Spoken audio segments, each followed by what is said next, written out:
Jessica Lange is one of the most respected and accomplished actresses in film today. Nominated 6 times by the Academy, she has walked home with the Oscar for both Best Actress and Best Supporting Actress. She has left indelible marks on such films as The Postman Always Rings Twice, Frances, Tootsie, Music Box, and Blue Sky. In 1992, she made her Broadway debut as Blanche Dubois in A Streetcar Named Desire, a role she later reprised in London to great acclaim in 1996. She is currently making her Shakespeare debut in Julie Taymor's film adaptation of Titus. She co-stars with Anthony Hopkins and Alan Cumming as Tamora, Queen of Goths. I am pleased to have her back on this television program after a 2-year absence. Welcome back. Thank you so much. It's great to see you. You too. Now, why, we might ask, has it taken you so long to find the right Shakespeare for you? Or to find Shakespeare, period? To find Shakespeare. I have to admit, I've always been intimidated by, probably by the language. I mean, maybe that's a very American thing, I don't know. I've always been anxious about being able to do the language. And I found, interestingly enough, that,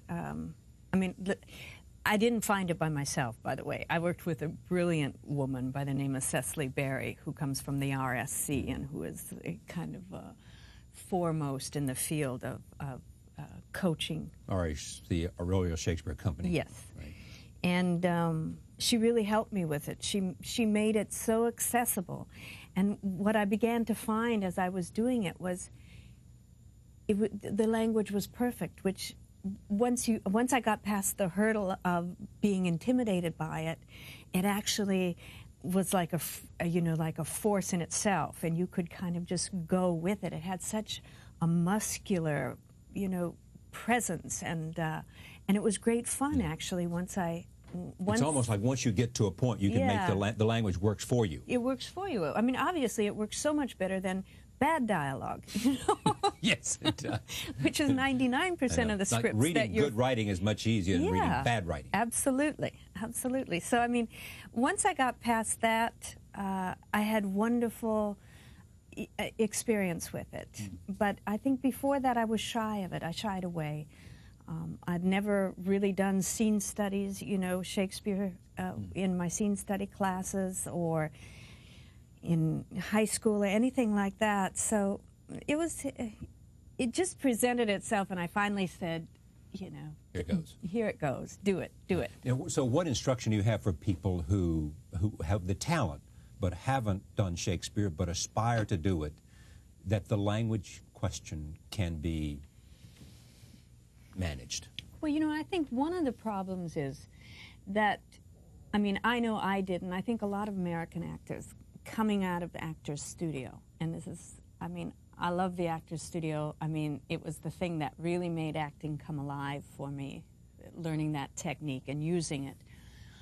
But it's a very non-verbal approach to acting in a way. So we don't have, I don't think, the facility with language that English actors are just born and raised, inbred. Yeah, that's a good point. So it's I think, once you determine that you're going to get your feet wet and try it and maybe make, I could have made such a fool of myself in this film. Working with tremendous, masterful English actors. Hopkins and Cumming. Yeah.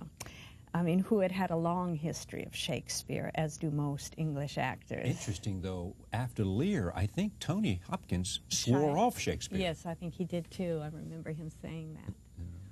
But anyhow, I think for American actors, I think it's important. I think it's really important to work with somebody who can help you with it. She made all the difference to me, and she made it enjoyable. And once you realize that that it's so musical, if you have any kind of penchant for the musicality, you do find your way into it, and it's wonderful. It gives you a power that you usually don't have as an actor, I think. And we shouldn't forget that Shakespeare wrote for the stage, which means he's writing for the voice. He's writing. Yes. He's writing the words language. to be spoken. Yes. Not to be read. Yeah. for the most part. Yes, absolutely, because I think one of the hardest things is when you sit down cold in a room by yourself with the text and you read it and you start, I mean, I do, I've always, I get lost in it. But when you hear it spoken, and I think, for instance, with somebody as tremendous as Anthony Hopkins, I mean, I think actors should see this just to watch this man's work. See this film. Yes, to see Tony Hopkins take this enormous role in this enormous play and in the most masterful way make everything absolutely clear without losing any of the artistry. I mean, I think his accomplishment in this film was just extraordinary. But you can, I mean, it can be done. But I do think since it is drama, it's better spoken and heard than it is read off the page. Now that you've finished the film, now that it's out there, and now that you know Hopkins is in it and Cummings is in it and others are there, is this the first Shakespeare you should have done? Well, you know, I could have jumped into something a little lighter, I suppose, but that's never been my... Or more traditional. Or more traditional. Yeah. Or started younger, I mean... Or started on stage. Yes, yes. But here we are. But here we are. All those possibilities are gone now. What do you like about Tamora? Well, I love... What do you like about the story? I love the, I mean, the arc of this character, you know, I thought was very interesting in that you start with the most kind of primal, I mean, even in the opening sequence, I mean, it's almost as though they're animals. They're completely, you know, they look almost like cavemen in a way. There's something so organic and primal and animal about these characters, the Goths I'm talking about. Their hair's wild and long and unkempt, and they've got these big, like, kind of fur, you know, animal skins draped over them, and you see her at her kind of most primal, basic self, where she is the mother, the, like, animal mother, the mother trying to protect the young, you know, and she's pleading for her son's life, and from there you see when he turns against her after reasoning with him, pleading with him, begging with him, and he still won't respond to her on a human level. Because he's not doing it on a human level. He's doing it because it is tradition, and he is commanded to do it by forces other than humanistic. Sacrifice to appease the gods. Which is one of my favorite lines in the play when she says, "Oh, cruel, irreligious piety." I mean, when you think through all of civilization, what's been done in the name of religion, I mean, it's quite overwhelming. But so, you know, that you go from that moment, and then you see this incredible transformation of a character into really a cold-blooded killer in a way. I mean, somebody who will... you become. Yeah, who will stop at nothing. Bent on revenge. Bent on revenge. Because you had to give up your eldest son to this ritualistic... Right. Meaningless. Meaningless. Yeah. Sacrifice. Inhuman. Yeah. Yeah. And then, you know, I mean, at the end, what I love... I mean, if you... I mean, sometimes, you know, I thought about this during the juxtaposition of the very first image of this character to the last. And in the last, it really is, it's almost like a death mask. You know, these characters are dead long before they're dead.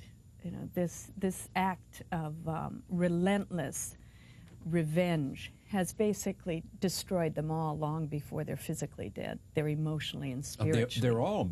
They're all become mad. And they're quite mad. And therefore... they're all quite mad. So this question, which I asked Julie, do you consider this a first-rate work of Shakespeare?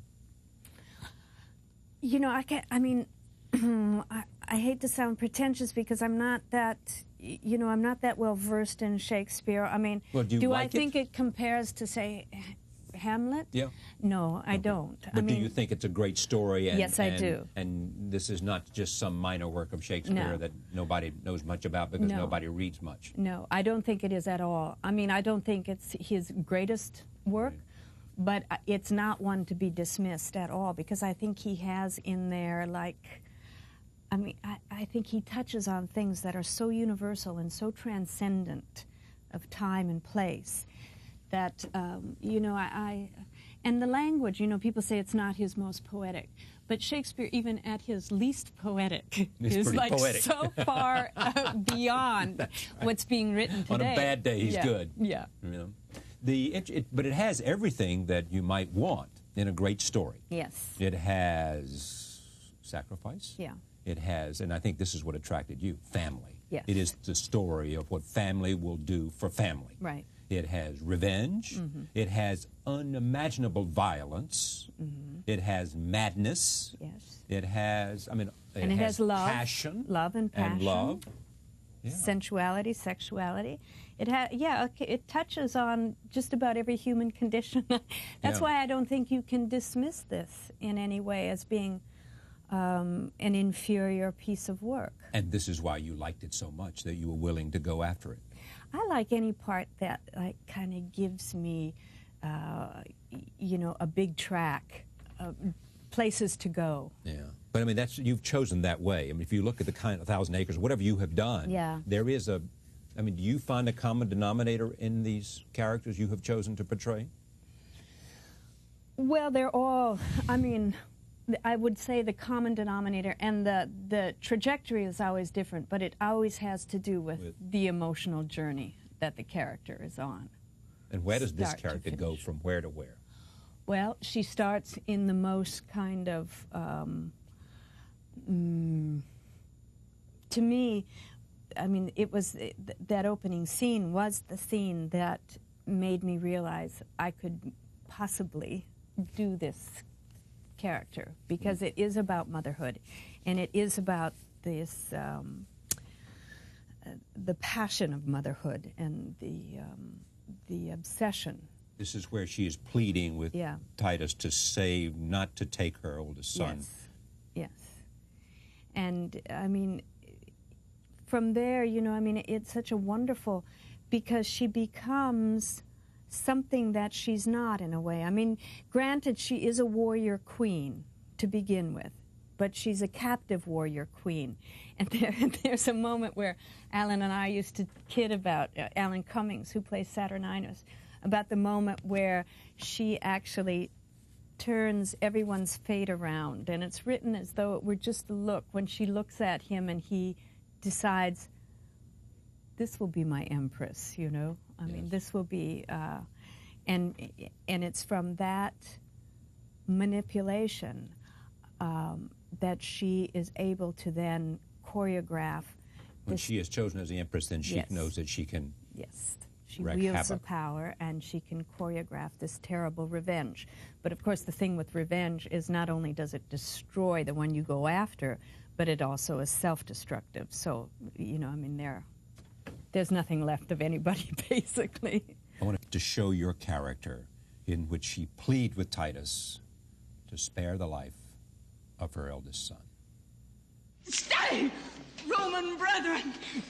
Gracious conqueror, victorious Titus, rue the tears I shed, the mother's tears and passion for her son. No! If thy sons were ever dear to thee, who think my son to be as dear to me, suffice it not that we are brought to Rome to beautify your triumphs and return captive to thee in thy Roman yoke. But must my sons be slaughtered in the streets for valiant doings in their country's cause? Or if to fight for king and common we were piety in thine, it is in these. Andronicus, stain not thy tomb with blood. Wilt thou draw near the nature of the gods? Draw near them then in being merciful. Sweet mercy is nobility's true badge. Thrice noble Titus, spare my firstborn son. Patience yourself, madam, and pardon me. These are their brethren whom your Goths beheld, alive and dead. For their brethren slain, religiously they ask a sacrifice. This your son is marked. Oh, no. And die he must to appease their groaning shadows that are gone. Away with him and make a fire straight. And with our swords upon a pile of wood, let's hew his limbs till they be clean. Violence. You think there's violence in all of us? I mean, are these motions that all of us are somehow in touch with to one level or the other? Oh, I think so. I think that's the dark side of human nature.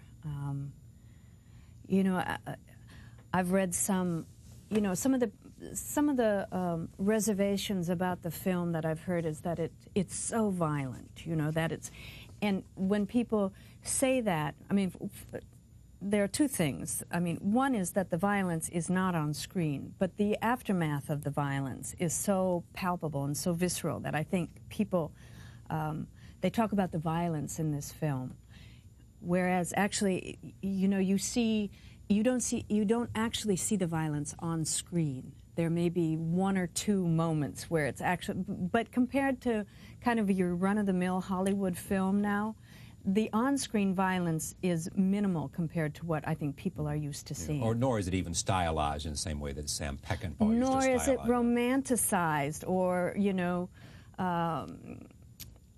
made somehow attractive. Because I think what happens a lot of times is in films now, you don't see the repercussions of the violence, but that's what this film is about.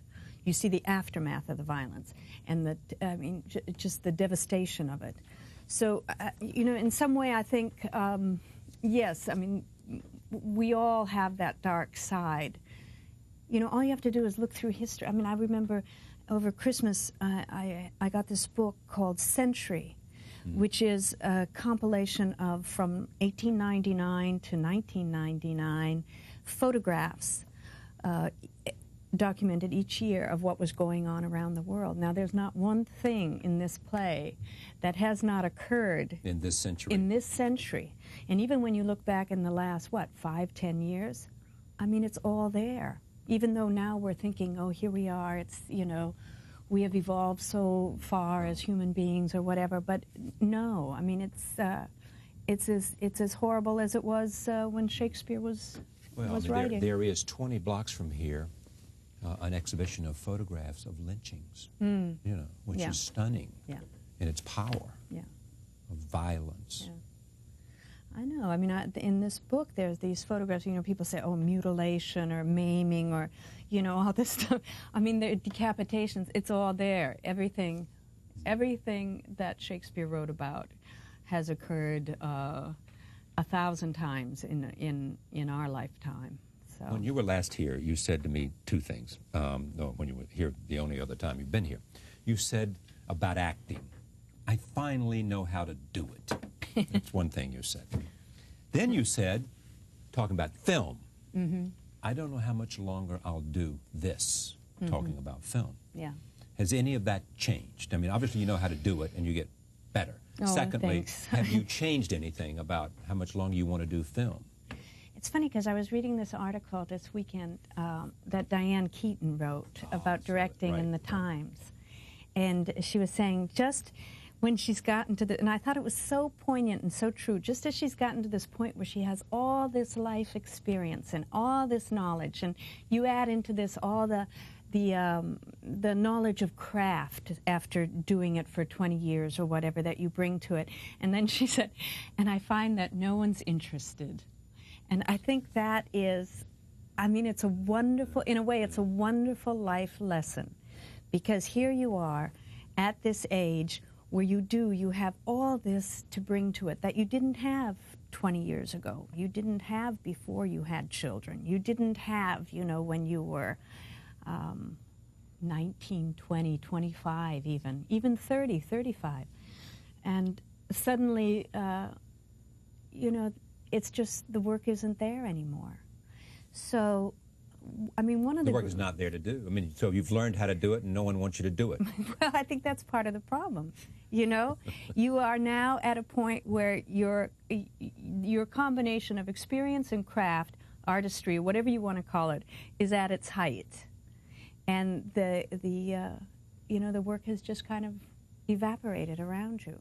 I mean, every once in a while, I mean, I feel so fortunate because this part came my way, which is unusual. I mean, it's something big and it's different and it's wild and it's crazy, and it was daring or foolish, however you want to look at it. But, you know, a lot of the parts are, they don't tax you. They don't enlist all the stuff that you're coming with now. And those are the things I want to avoid. I mean, even at the expense of not working. I'd rather not work than not do something thrilling. Well, you're getting ready to do a long day's journey, aren't you? That's thrilling. And scary. Sometimes when I actually, in my mind, like start thinking about, oh my God, I'm going to play this woman, I'm going to play this, you know, addicted. I mean, I don't know how I'm going to get through that, but yeah. All of this has worked out really well, hasn't it? I mean, you've gotten to do some extraordinary roles. I have. Probably not enough of them to satisfy you. Yeah. You've worked with some fascinating men. Yes. You've had the chance to think about great playwrights. Yeah. You know, I don't mean Sam and the family and all that Yeah. stuff, you know. Yet at the same time, you've been passionate about your outside interest. Mm-hmm. You're passionate about your privacy of your family and your lifestyle. Yeah. All of that. Yeah. I mean, we have a lot to feel good about as we sort of Oh no. look at I'll tell you, I'm life after. Yes. I'm actually happier, I think, than I've ever been in my life. And I think it's coming from a sense of contentment. I mean, I really feel that, I mean, that I've been so blessed and that I've been given these wonderful gifts, you know, family, home, my work, you know, that idea of, as the Buddhists call, right livelihood. That's very important. What does that mean, right livelihood? Well, I like that you are engaged in the work. That you know, when I think about like how lucky and how small the percentages of people who are actually doing what they love. Two of us here. Yeah, but not the general. You know, I mean, we're so lucky. I know. That we really can actually and have a livelihood from doing what we love. I mean, I think that's a great blessing. So, I mean, yes, believe me, I'm. You know what it does too? It gives you a sense of passion about doing it. If you love what you're doing, and if you feel like you have a forum to do it, then the drive to do it well is accelerated. Yeah. Is magnified. Is enhanced. Yes. All of that. I think so. You know? Yeah. I mean, I have to admit, I got a little lazy there for a while. I mean, I really did. I'm Shame on you. Yeah, shame on me indeed, because I regret the lost time. You know, I mean, there was a period of time where I didn't give the acting the time and energy it deserved, and I saw my work suffer for it. But I am by nature lazy and easily distracted. So Just because you love life and you love all these other things. I could find any distraction. I mean, and I am sorry, because then you say, okay, well, that was, you know, that was this film, and that was like 3 months, and I should have taken that time and really worked harder, you know, and I didn't. But ultimately, I'll make up for it. You're wonderful. Thank you. Thanks. Thanks very much.